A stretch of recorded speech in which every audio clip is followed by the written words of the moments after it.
নড়াইলে এক নারী ইউপি সদস্যকে সংঘবদ্ধ ধর্ষণের অভিযোগ উঠেছে। ঘটনার একদিন পর চিকিৎসাধীন অবস্থায় শুক্রবার ওই নারী মারা গেছেন।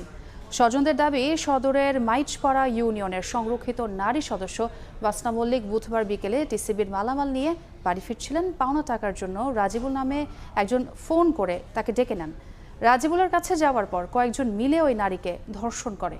ঘটনার সবাইকে জানিয়ে দেওয়ার হুমকি দিলে মুখে বিষ ঢেলে দেয় অভিযুক্তরা। স্বজনরা আরও বলেন, বাড়ি ফিরে ভয়ে ভুক্তভোগী কাউকে কিছু জানাননি। অসুস্থ হয়ে পড়লে শুক্রবার সকালে তাকে যশোর জেনারেল হাসপাতালে নেওয়া হয়। সেখানে চিকিৎসাধীন অবস্থায় মারা যান ওই ইউপি সদস্য। মৃত্যুর আগে তিনি ছেলের কাছে নির্যাতনের বর্ণনা ও জড়িতদের নাম বলে গেছেন বলে জানান স্বজনরা। আমার কাছে দুইজনের নাম বলে গেছে, রজিবুল আর আরেকজনের নাম হচ্ছে ওই যে উসমানের বড়